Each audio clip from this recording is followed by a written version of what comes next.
debate, sociedad y actualidad. Esto es Contracolumna.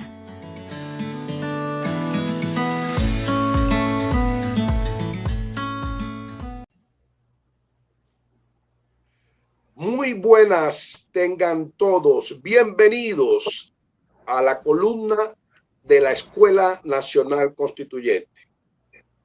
Muito bom dia a todos, sejam todos bem-vindos à coluna da Escola Nacional Constituinte. Una columna semanal de la revista internacional Contraportada. Uma coluna semanal da revista internacional Contraportada. Não hay. No. Hoy es sábado 14 de junio del 2025. Sábado, 14 de julho de 2025. Esta es nuestra sección número 17. Bienvenidos. A nossa sessão número 17, sejam bem-vindos. Hoy tenemos un tema hermoso, maravilloso. El proceso constituyente en nuestra hermana República de Brasil. Hoje vamos falar de um tema muito bonito, o processo da constituição do nosso irmão, da nossa pátria irmã, Brasil. Como pueden apreciar, amados seguidores y amigos, hoy tenemos dos invitados especiales.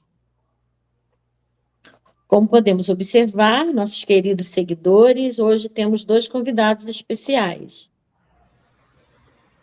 Marcia Lima, profesora de lengua española, especialista en literatura hispanoamericana y española, nada más y nada menos, psicopedagoga clínica e institucional y maestrante en educación con énfasis en educación inclusiva.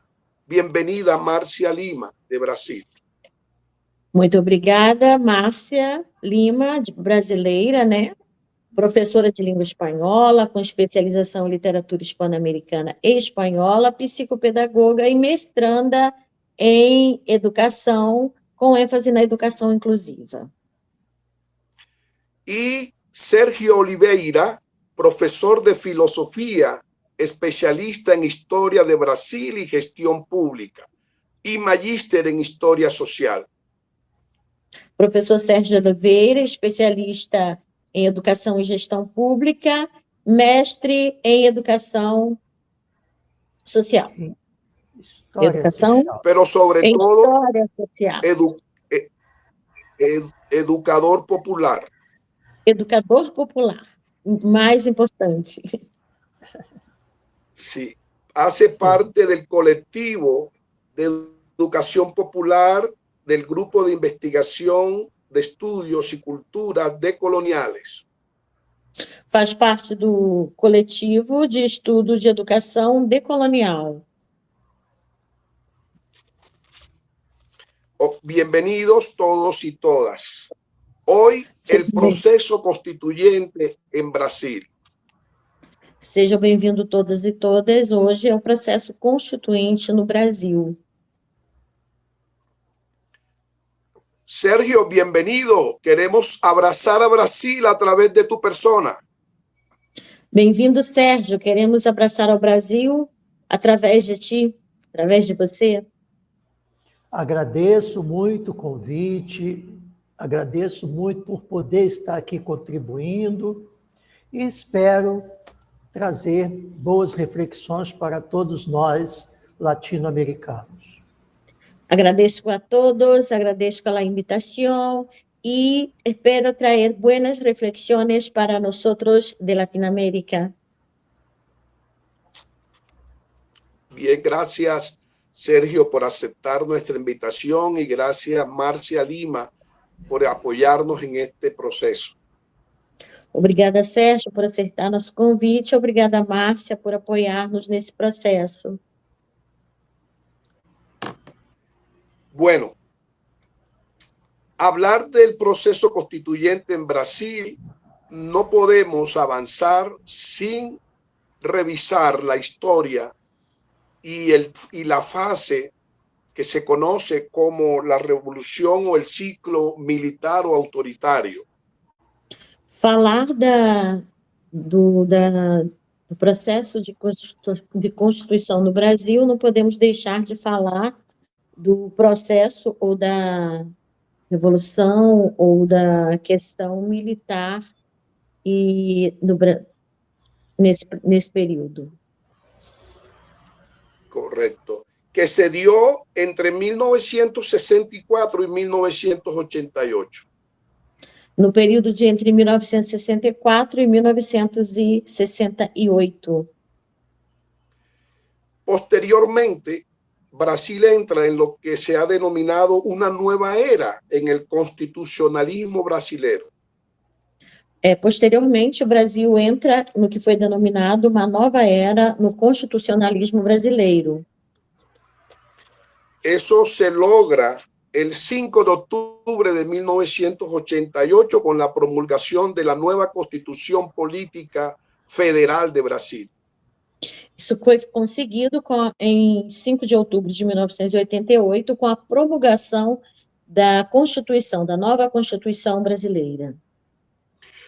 Hubo acciones históricas que vamos a profundizar con Sergio. Houve ações históricas que vamos nos aprofundar com o professor Sérgio. En 1982 se dan las elecciones de gobernadores que marcan el inicio del proceso de apertura política en Brasil. 1982. Em 1982, se dá o processo de abertura política da eleição dos governadores no Brasil. El 27 de noviembre de 1985 se da la enmienda constitucional número 26, que convocó al Parlamento a una Asamblea Nacional Constituyente. Em 27 de novembro de 1985, tem a convocação do Parlamento de uma Assembleia Nacional Constituinte. Y el 1 de febrero de 1987 se da la Asamblea Nacional Constituyente. E em 1º de fevereiro de 1987 se dá a Assembleia Nacional Constituinte. Y el 5 de octubre de 1988 se promulga esa gran nueva Constitución Política Federativa de Brasil. Em 5 de outubro de 1988 se dá essa promulgação da Constituição brasileira. Sergio, ¿cómo se vivió todo este proceso histórico? Tú que eres protagonista vivo de este proceso, cuéntanos cómo fue que se vivió todo esto. Sérgio, esta transição. Sérgio, você que foi protagonista vivo de todo esse processo, nos conte como foi toda essa transição, todo esse processo da Constituição brasileira. Você que viveu todo esse processo. Foi um processo, Javier, obrigado pela pergunta, pelas questões colocadas. Foi um processo bastante difícil, mas necessário e propulsor de grandes esperanças para a nossa sociedade. O processo foi um processo difícil, pero propulsor de grandes esperanças para a nossa sociedade. Um processo duro. Um processo duro. Um processo duro, difícil. Por conta de um longo período ditatorial. Por conta de um grande período ditatorial. Extremamente violento. Muito violento. E aniquilador dos movimentos sociais. E que aniquilava os movimentos sociais. Marcado por torturas, marcado por ações de extrema violência, de perseguições, de geração de muito terror e medo na sociedade brasileira.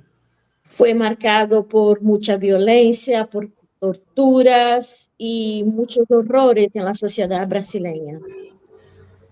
De perseguições aos partidos de esquerda, às lideranças políticas, Mucha persecución a los partidos de izquierda, a las lideranzas, a los liderazgos políticos también. e a pessoas como Paulo Freire, que se colocava à frente de importantes projetos de políticas públicas para o nosso país. Y también a la persona de Paulo Freire, que se estaba delante de proyectos importantes a las políticas públicas brasileñas, Como exemplo, como por entre ejemplo, tantos outros, entre muchos. porém, apesar dessa violência da ditadura, apesar da truculência dos governos dos generais, apesar das associações desses militares com a burguesia nacional e internacional, Apesar de, forças de resistência mantinham-se em curso na sociedade civil brasileira. además de toda esa opresión, de las persecuciones, fuerzas se mantenían en la resistencia en la sociedad brasileña. Com especial destaque para os movimentos organizados pela chamada Ação Teológica Libertadora, En destaque por los movimientos organizados por la ¿puede repetir, Sergio? Teologia da Libertação, os movimentos eclesiais de base, Por los movimientos eclesiásticos de la teología de la liberación, que criou em todo o território nacional, em todo o território do Brasil, centenas e milhares de núcleos de base, núcleos de reflexão, sí, que ha creado en todo el territorio nacional núcleos de base de reflexión que refletia sobre as realidades, tanto no meio rural quanto no meio urbano, que reflejaba sobre la realidad en el medio rural cuanto en el medio urbano. e Marcia, aí perdón, disculpe, Sergio. Es importante detenernos aquí un poquito para enfatizar en la mezcla, en la alquimia entre marxismo y cristianismo, el papel de la religión, de la teología de la liberación en la emancipación brasilera. Sérgio, ¿comprendiste? ¿Comprendeu, No. Sérgio? ¿Puedes repetir, Javier? Es Para mí, importante en este momento de la historia, de la narración, para los estudiantes que nos escuchan, el papel de la religión cristiana, de la teología de la liberación en la emancipación de Brasil en su nueva etapa. es importante, Sergio, especificar la relación de la teología de la teologia da libertação nesse movimento de libertação. o processo ao qual me refiro está profundamente relacionado sobre uma reflexão sobre a América Latina. O processo que se refere está relacionado a uma reflexão sobre Latinoamérica. Mais especificamente, sobre as ações políticas imperialistas que aprofundavam o estado de miséria e pobreza na América Latina. Mais especificamente. E as reflexões teológicas ocorridas em Puebla e Medellín vão trazer... Las reflexiones teológicas ocorridas em Puebla e Medellín vão trazer vão trazer grandes contribuições para pensarmos politicamente como enfrentar a perspectiva de mundo capitalista, imperialista, colonialista, junto à população pobre, periférica, trabalhadora, tanto nos meios rurais quanto nos meios urbanos. Sí, Então, entra a discussão de classe. Porque entra la discusión de clase y de la reflexión de la opresión, tanto en el campo cuanto en los medios urbanos. há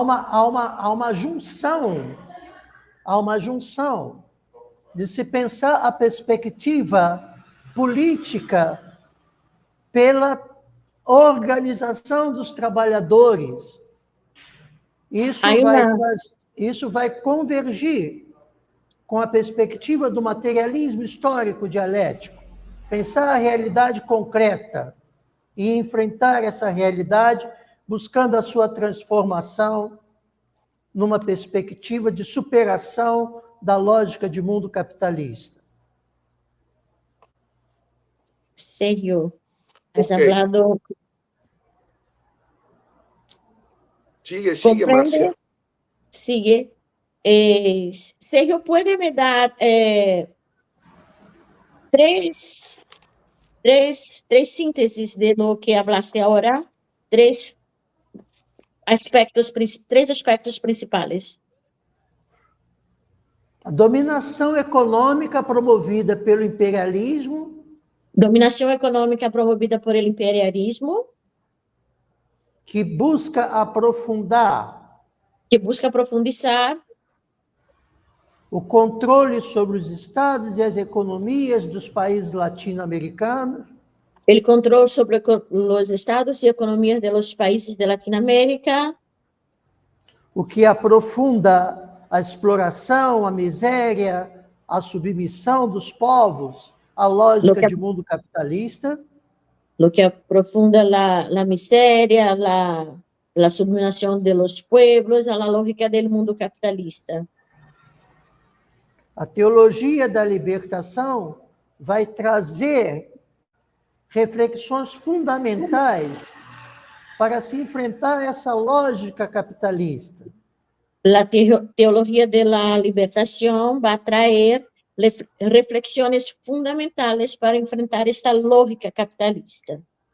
Pela sua opção preferencial de caminhada junto com os pobres, os trabalhadores dos meios urbanos, por su opción de caminar, por su opción de caminar junto a los pobres, a los trabajadores.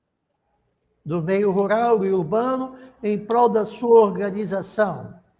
Tanto en el medio rural cuanto el urbano, por su organización.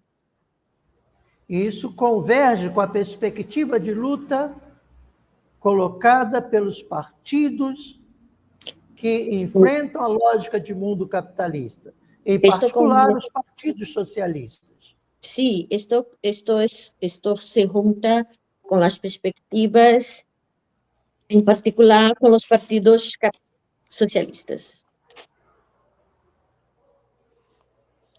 Bueno, Marcia, voy a entrar en otra fase. En los años 1990, en los años 90, ya después que la Constitución está desarrollada, se dan tres aspectos que fortalecen el capitalismo o la privatización en Brasil. Voy a enumerar los tres para que por favor se lo transmitas a Sergio. Primero, modifican el artículo 171 eliminando restricciones al capital extranjero. Marcia.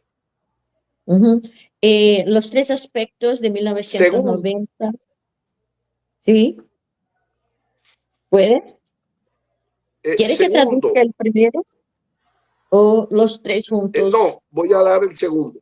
Flexibilizan los monopolios estatales para darle paso a la privatización de los servicios públicos, del gas, del petróleo, del carbón, modificando el artículo 25. Ese es el segundo. Y el tercero, sacan la ley 8031, fortaleciendo la privatización.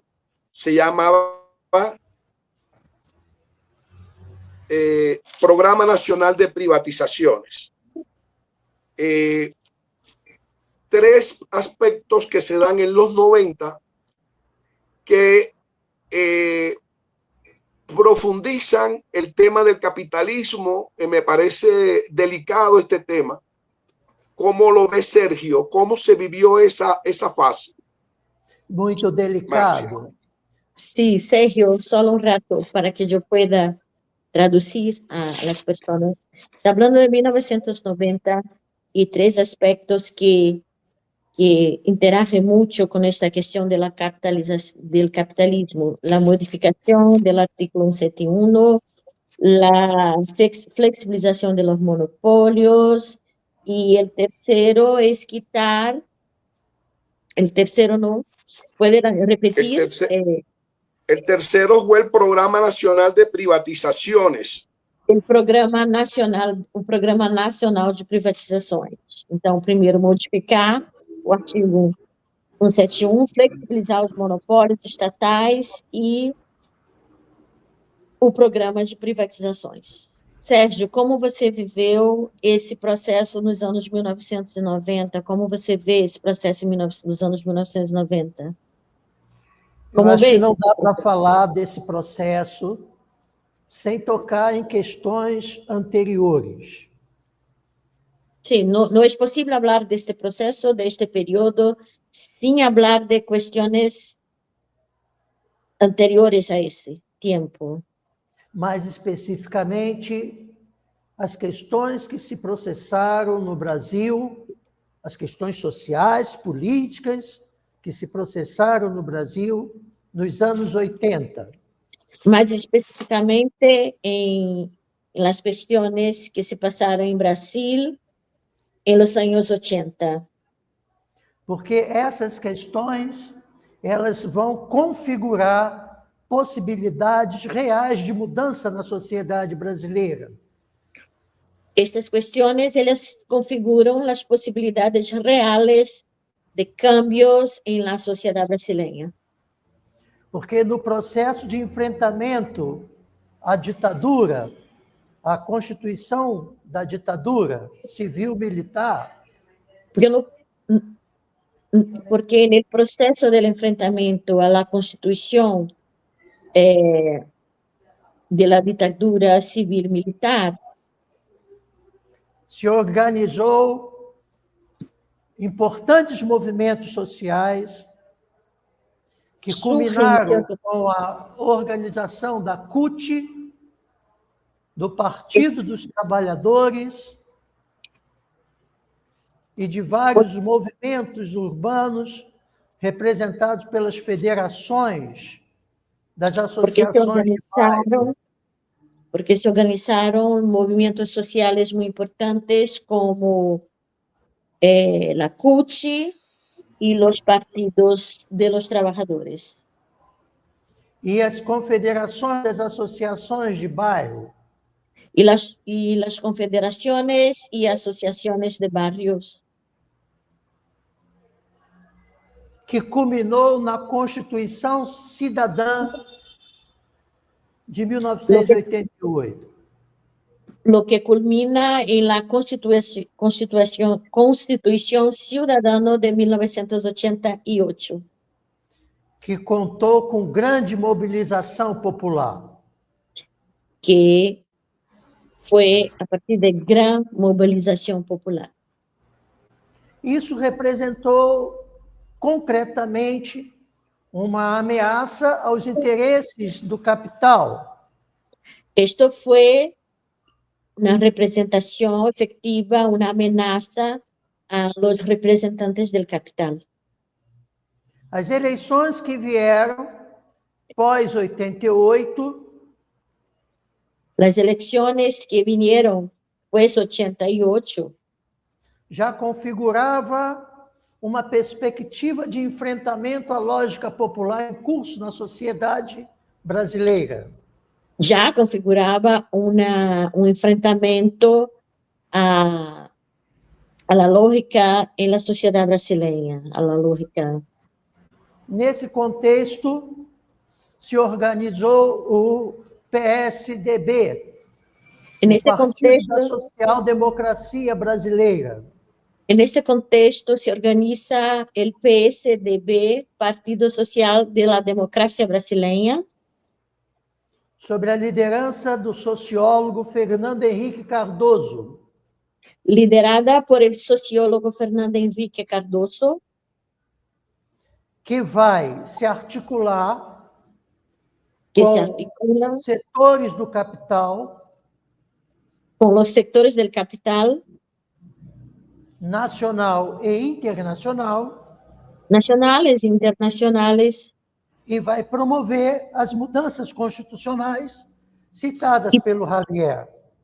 y promueve los cambios constitucionales habladas por Javier, se tornando a principal, Fernando Henrique Cardoso, o governo de Fernando Henrique Cardoso, a presidência de Fernando Henrique Cardoso, as articulações feitas no parlamento, se tornando la principal el gobierno de Fernando Henrique, las principales del Parlamento. pela implantação das políticas neoliberais de privatização que o Javier citou. Por la implantación de las políticas de privatización que Javier ha nombrado, O que garantiu ao capital lo que garantizó al capital tirar de cena quitarse de la escena a perspectiva de mudança que vinha dos movimentos populares. la perspectiva de cambios que venían de los movimientos populares. Teve muito enfrentamento, teve muita mobilização contra as privatizações, Hubo mucho enfrentamiento, mucha movilización contra las privatizaciones e o agonismo dos sindicatos foi muito grande, buscando barrar essas privatizações. sí, los sindicatos, las organizaciones hicieron movimientos muy grandes en la tentativa de frenar estas privatizaciones, gerando muito desgaste político para o projeto de Fernando Henrique Cardoso e do PSDB de continuidade à presidência. lo que generó un desgaste muy grande a las políticas de Fernando Henrique Cardoso y del partido PSDB a la continuidad del gobierno, Fortalecendo, portanto, o projeto de candidatura do Lula à presidência do Brasil. lo que fortaleció, por eso, el proyecto de candidatura de Lula a la presidencia de Brasil, que se concretizou que se concretizó no início dos anos 2000. en inicio de los años 2000. Porém, Excelente.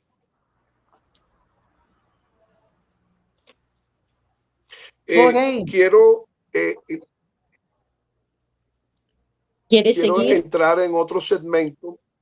rapidinho, Sí, bueno, Sergio, sigue. Sigue, Porém- puede seguir.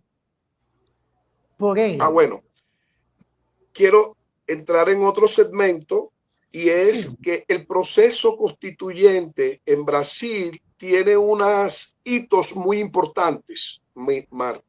Mirla, Marcia. Tiene unos... El proceso constituyente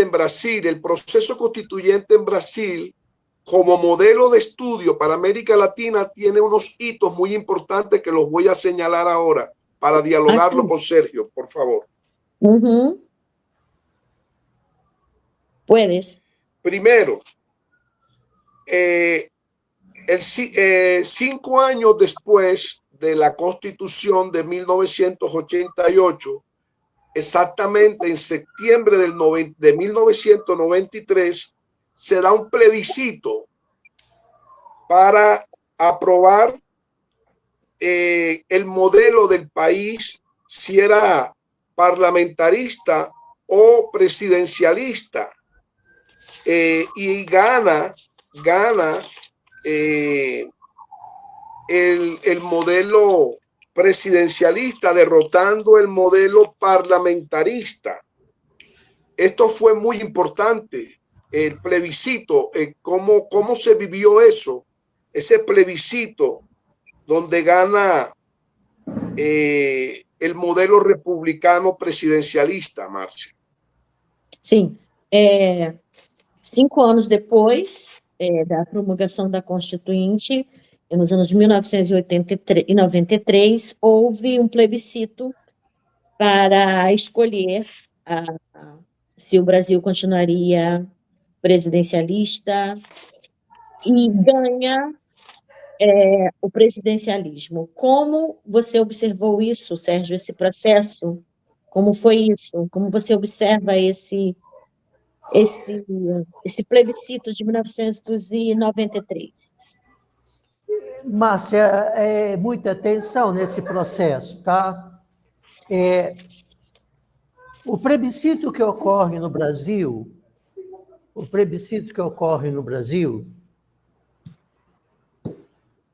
precisa ser analisado, precisa ser entendido, tá? Me perdoe, o povo está saindo aqui me chamando tirando a minha atenção, me perdoe, mas eu estou dentro de um sindicato, as pessoas estão passando, a gente conversa. Sim. Mas, Márcia, é preciso muita atenção nessa intermediação. O plebiscito que ocorre no Brasil precisa ser entendido como um plebiscito que ocorre numa sociedade extremamente marcada pelo autoritarismo e pelo elitismo. Então, o plebiscito que ocorre em 1993 é marcado por uma sociedade muito inserida em um contexto... Puedes falar novamente, Sergio, as últimas duas expressões? Autoritário e elitista. Autoritário e elitista. Esse é o cenário do plebiscito de 1993. Que viveu a experiência do processo constitucional de 88, que mobilizou grandes massas populares. Que viveu o processo da mobilização da Constituição de 88, com a mobilização de muitas organizações populares. A sociedade brasileira, ela é profundamente marcada pelo que nós chamamos de poder local. A sociedade brasileira é muito marcada por lo que entendemos como poder local. Que são aquelas pessoas, os grupos políticos, o poder econômico que controlam as prefeituras do Brasil afora. Sim, que são grupos políticos, pessoas que detêm o controle em várias... buscando uma palavra melhor, porque aqui em Brasília chamamos de municípios... territorios, pero en Latinoamérica hay muchas palabras que para estos pequeños territorios y que dominan estos poderes de ayuntamientos, de provincias, la palabra mejor, sí, eso. Entonces hubo mucha gente que domina estos territorios. Sí, Y eso pasa en Colombia también. Horrible. essa rede de poder que, de fato, governa o Brasil. Existe a red que, de hecho, gobierna Brasil. A Oh, proposta correcto. parlamentarista, a proposta parlamentarista Que la propuesta parlamentarista que estava no plebiscito, sim, né?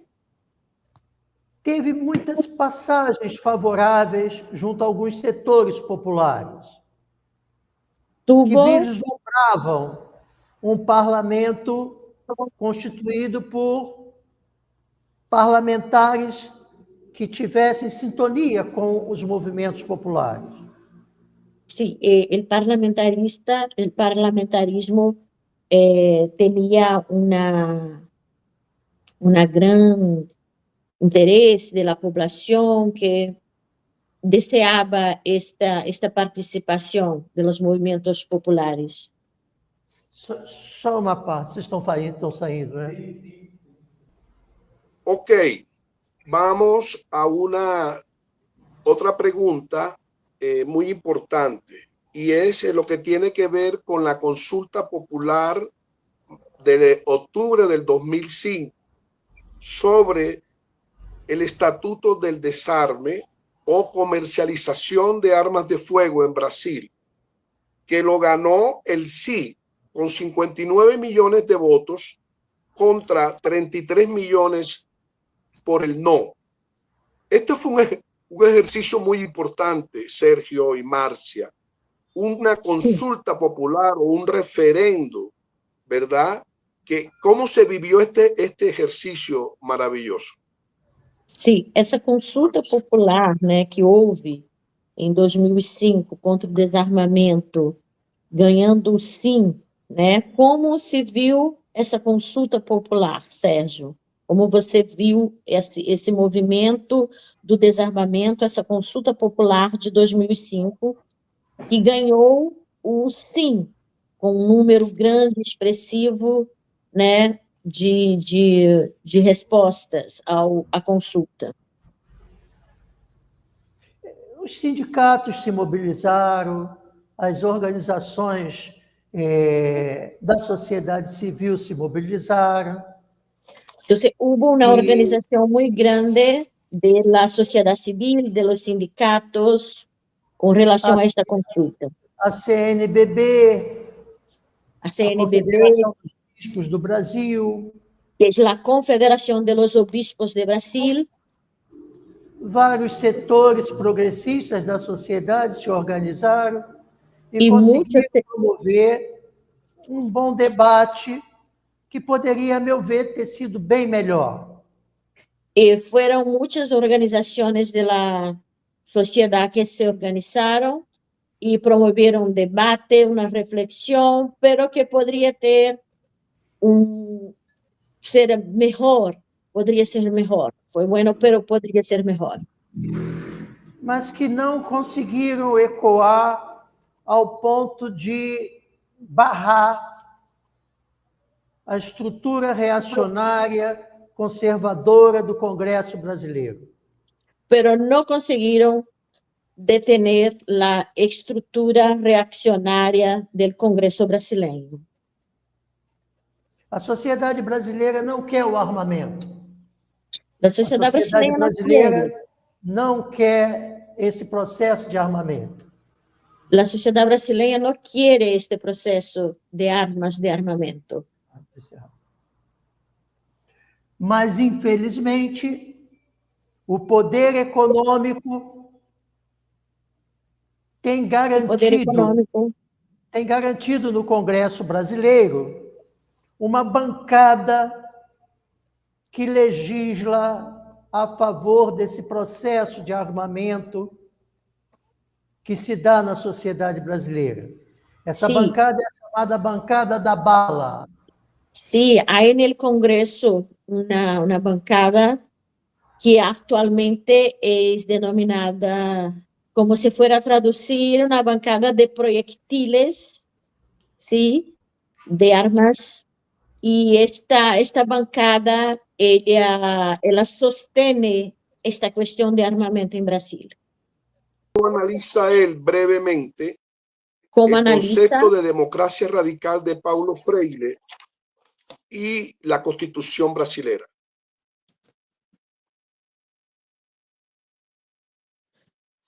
radical de Paulo Freire e da Constituição brasileira? Então, Sérgio, como você analisa o conceito de democracia radical de Paulo Freire e o processo da Constituição brasileira? Fundamentalmente, o poder sendo dinamizado permanentemente pela organização e mobilização popular. Fundamentalmente, o poder ser organizado pela... Dinamizado por la organização popular. Paulo Freire defende uma democracia a partir da organização popular. Paulo Freire defende uma democracia a partir de uma organização popular. Que se coloca acima das organizações políticas partidárias.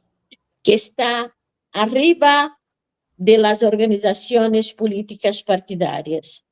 Ele não nega a organização política partidária. Não nega a organização política partidária, mas essa organização tem que estar submetida ao poder popular. Pero esta organização hay que estar sometida ao poder popular. Entende Paulo Freire que essa é a única forma de avançarmos na perspectiva do poder dos trabalhadores. Entende Paulo Freire que essa é a única forma de avançarmos em la perspectiva do poder de los trabalhadores. Um Estado sobre o poder da organização dos trabalhadores. Um Estado sobre o poder da organização de los trabalhadores. No campo e na cidade. En el campo y en la ciudad. Paulo Freire se coloca como um pedagogo a serviço das lutas da classe trabalhadora. Paulo Freire se pone como un pedagogo a servicio de las luchas de clases de los trabajadores. Portanto, contra a lógica de mundo capitalista. Por lo tanto, contra la lógica del mundo capitalista.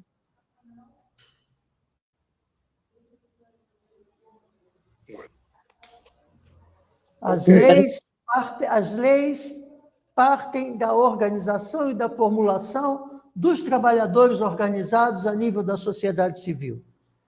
Las leyes parte de la contribución, organización de los trabajadores organizados de la sociedad civil.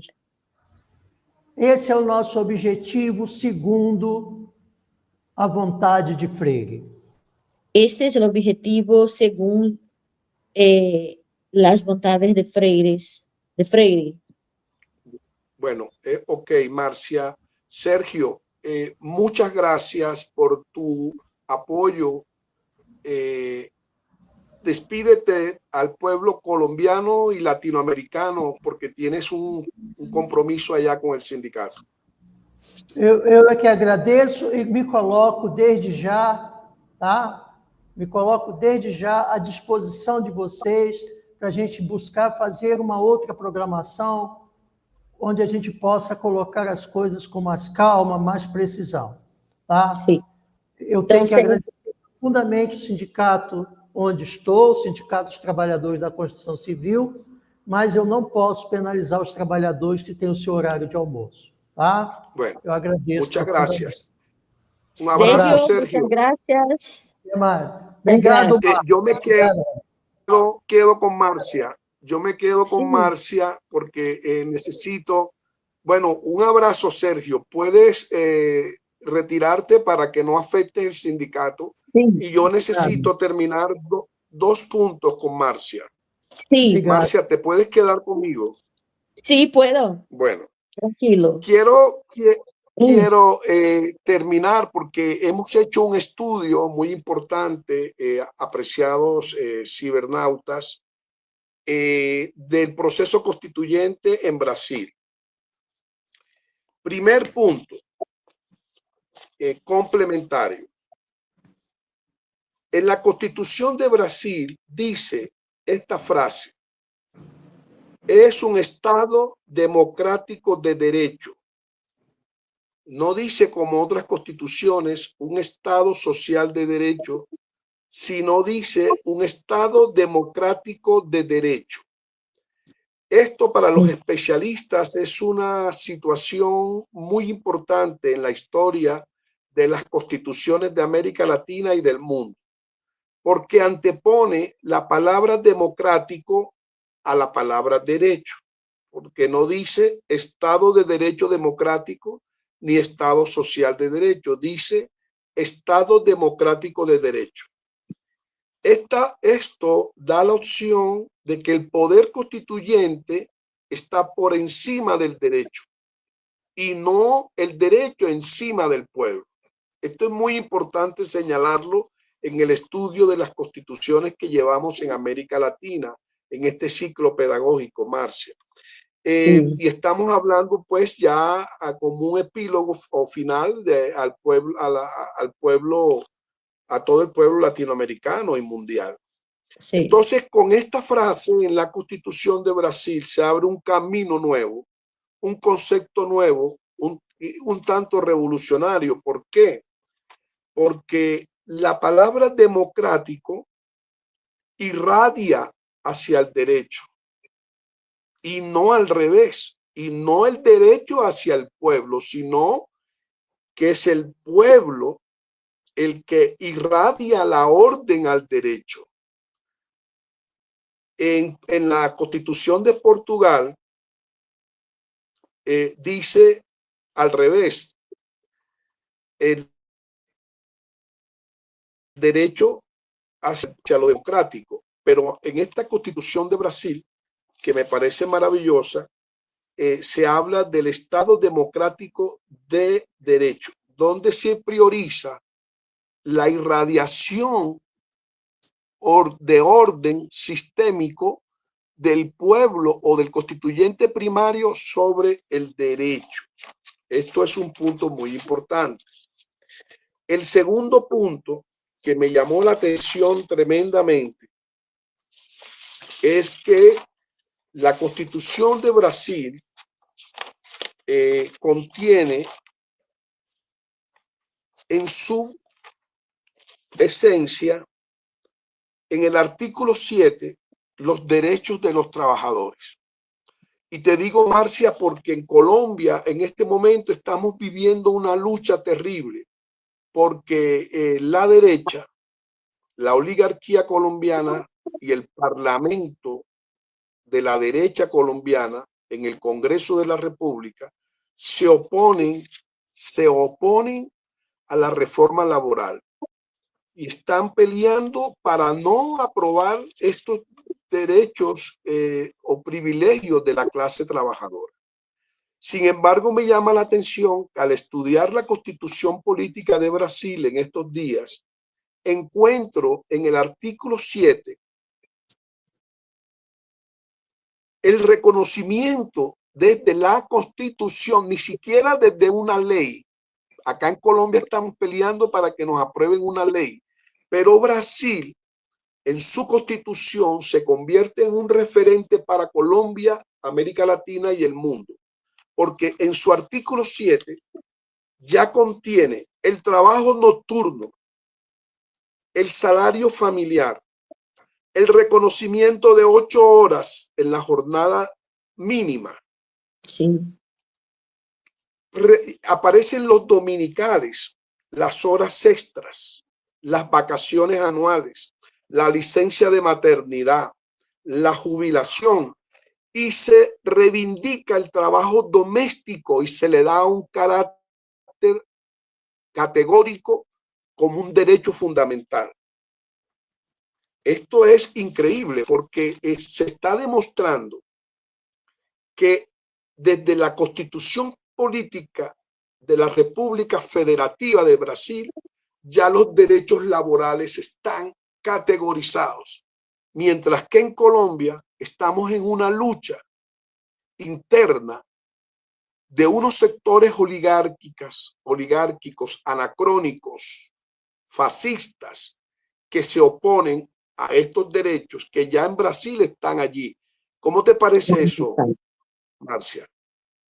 Eso, ¿hablo en portugués o español? ¿Qué te parece? En español, por Sí, favor. eso me parece muy interesante porque yo viví este proceso de la constituyente de 88 y todo ese tiempo y lo que veo es muy interesante tener desde 88 todo eso ya establecido, ¿sí? En ley de Brasil Nacional para los trabajadores. Eso me parece muy importante. Y lo que veo actualmente, lo que vimos muy recién en Brasil, es la derecha intentando destruir todas estas conquistas, todo eso que la Constitución ya garantiza a los trabajadores. Eso que yo veo, que yo puedo observar que en Brasil estos gobiernos de extrema derecha estaban con enmiendas constitucionales para destruir esto que fue garantizado en 88. Sí, entonces, y yo como trabajo con jóvenes, yo les veo actualmente hablando mal de todas esas conquistas, como si eso fuera malo para uno, pero son conquistas maravillosas que hay que darle atención, que ver que son buenas.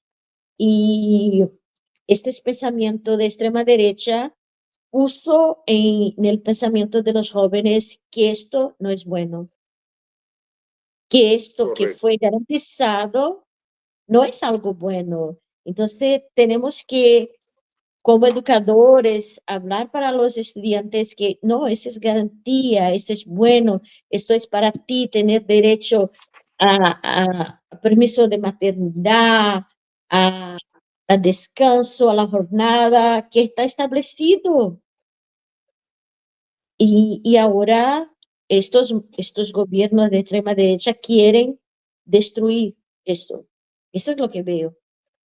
Sí, correcto. Muy bien. Y terminamos con lo siguiente. Es importante que en el estudio de la Constitución brasilera reconozcamos, primero, en el artículo 1 se Ujú, reconoce el pueblo como el poder supremo. sí, Y en el preámbulo reconoce a Dios. Fíjate, muy importante, Nicaragua reconoce el cristianismo como un valor de su constitución, y Brasil reconoce a Dios y muchas constituciones reconocen a Dios. Esto para mí es muy importante señalarlo desde el enfoque de la teología de la liberación. sí, Segundo, en el artículo 2 habla de los poderes independientes, judicial, legislativo y ejecutivo, pero utiliza una palabra clave, armonía entre los poderes, lo cual no eso. se da en Colombia y en otros países. Esto habría que revisar. Y en el Ujú, artículo 3 habla, en el numeral 3 del artículo 3 de la Constitución, habla sobre la erradicación de la pobreza, eso. lo cual Lula da Silva y Dilma Rousseff han hecho un esfuerzo muy grande. Muy Recuerdo grande. que muy grande. Recuerdo que en el primer periodo de Lula logró disminuir la pobreza en un 25%. Recuérdame Eso, eso. sí. Eso. Y un programa que fue un marco de su primer gobierno fue el programa contra el hambre, que fue, sí, que fue un marco de su gobierno. Se llamaba Fome Zero. Correcto. Este, Y bueno, y también recordamos a nuestros seguidores y estudiantes que hay en Brasil, hay un sistema federal, ¿verdad? Hay un sistema federal con 26 estados más un distrito federal. Y cada estado tiene una constitución, igual que México. Estos son unos referentes para que los tengamos en cuenta en el estudio de los procesos constitucionales de América Latina. México tiene unos estados y cada estado tiene una constitución y se articula con la constitución magna o nacional del estado. Lo mismo Brasil. Sí, Brasil eso. tiene sus estados, cada estado tiene una constitución, pero se articula con con la constitución nacional de ese estado, ¿cierto, Marcia? Cierto, correcto. Que Bueno, se llama ley orgánica. ley orgánica. Ok, y Sí. simplemente terminamos con esto, Marcia. Quiero que me ayudes a analizarlo brevemente para irnos.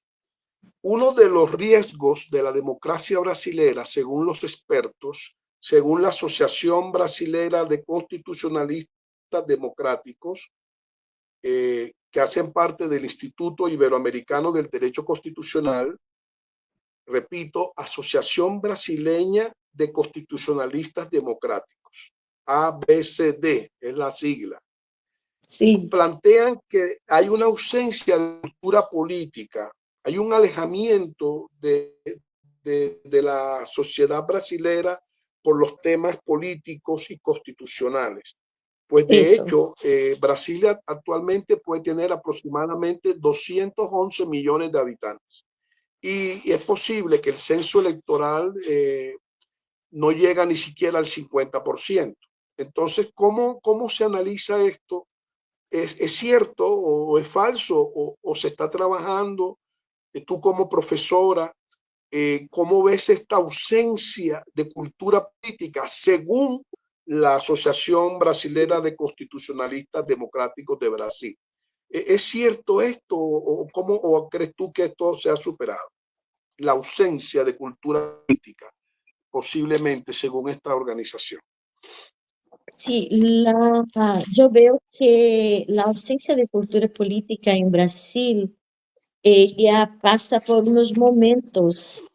Yo cuando estaba en la escuela, cuando empecé mi primer voto a los 16 años, luego en 1992, había una cultura política muy grande entre los jóvenes, entre los cantantes, se cantaba política, se hablaba en política, y esto se perdió, esto se perdiendo. Hoy los jóvenes, yo trabajo en una escuela de secundaria y no hay este debate político. Yo observo que no hay este debate político en estos centros cuando yo estaba en la escuela era un centro muy fuerte, muy pujante de los debates políticos y hoy yo veo menos. Sí, entonces, eh, sí, es algo que se fue. Sí, yo estoy sola. Sí, se cayó, Javier. Ya estoy aquí. Sí, volvió. Entonces estás hablando que hoy yo veo menos, sí, estos jóvenes participando en la cultura política. Y cuando empezó este gobierno de extrema derecha, nosotros los profesores fuimos de una cierta manera con el movimiento Escuelas Sin Partido, fuimos prácticamente prohibidos de hablar en política en las escuelas. Hubo ese, Ya. eso fue horrible. Yo me acuerdo que impartía clases de ¿En, lengua española. en qué año, Ya. en qué año fue eso que les Esto fue prohibieron eso? en 2000, 2000, 2018, 2017, 18, 16, hasta la elección del gobierno de Bolsonaro. En este proceso de escuelas sin partido, no era que era prohibido, no se puede hablar, pero fuimos de una cierta manera tolidos de hablar de política, como profesores de lengua española que soy, que fui, que estaba en la hora, teníamos una parte de nuestro programa que hablábamos sobre las dictaduras en Latinoamérica, en Hispanoamérica. Y yo me acuerdo que al hacer el planeamiento del año lectivo, tuvimos que modificar cómo serían aquellas clases impartidas, porque teníamos total seguridad que que había estudiantes grabando nuestras clases y políticos del programa Escuelas Sin Partido que invadían las escuelas, que decía que éramos personas que estábamos haciendo ideologías políticas en la cabeza de los estudiantes. Entonces fue un movimiento muy difícil a los profesores. Esto se pasó. Entonces Marcia, yo creo que de ahí... ¿qué es eso? Perdona que te interrumpa. ¿Cómo? ¿Qué es eso de escuelas sin partido? ¿Escuelas sin partido? ¿Qué es eso? Escuelas Sin Partido fue un movimiento de extrema derecha que ganó fuerza y tamaño en Brasil en este momento, que se elige a Bolsonaro como presidente, que dice que los profesores eran todos de izquierda y todos marxistas, que estaban haciendo doutrinación de los estudiantes. Ese es el movimiento Escuelas Sin Partido, que es algo muy interesante. Yo tengo un amigo que está en esos estudios de maestría, que su trabajo es sobre eso, sobre esta prohibición de los profesores de sociología, principalmente de impartir clases y hablar sobre cuestiones políticas en Brasil, en este periodo electoral. Es algo muy interesante. Muy interesante. Bueno, Muy interesante. Se busca hemos llegado al movimiento final, Escolas Sin Marcia, Partido. de este programa. ¿Cómo? Hemos llegado al final de este hermoso Sí, programa. gracias. Muchas gracias, Marcia, por tu acompañamiento, y Sergio también. Un abrazo Sí, fraterno para todo Brasil. A través de ti, abrazamos a Brasil desde nuestra hermana República de Colombia. Les damos un abrazo fraterno y les agradecemos mucho. Muchas yo les gracias, Marcia. agradezco. Muchas gracias. Les doy un abrazo también a Colombia. Tengo muchas ganas de ir a Colombia. Todavía no la conozco, pero está en mis planes conocer a Colombia. Bueno, aspiramos que vengas pronto y aquí te estaremos Sí, esperando. Muchas sí, gracias, amigos muchas cibernautas, gracias a ti. por este Muchas gracias. seguimiento. Que Dios me los guarde, me los bendiga, y nos vemos la próxima semana con otro tema de interés de los procesos constituyentes en América Latina. No Sí, olviden, no olviden la importancia de este tema, el papel de la religión y de la teología de la liberación en el proceso constituyente de Brasil. Cómo se levanta esta nación después de una crisis de democracia por un régimen militar de los años 60. Cómo esta nación se levanta, cómo juega un papel importante la teología de la liberación, cómo se mezcla el marxismo con el cristianismo, cómo se organizan las comunidades brasileras, cómo insertan en la Constitución los derechos laborales, cómo le ha tocado a Brasil ejercitarse en el plebiscito, en el referendo, en la consulta popular, cómo están luchando por, digamos, el desgano generacional de la sociedad frente a los temas políticos. Todo esto ha sido muy enriquecedor, Marcia y apreciados seguidores. Un abrazo fraterno para todos ustedes y nos vemos la próxima semana con otro tema. Muchas gracias. muchas gracias. Chao, Marcia. Chao, gracias.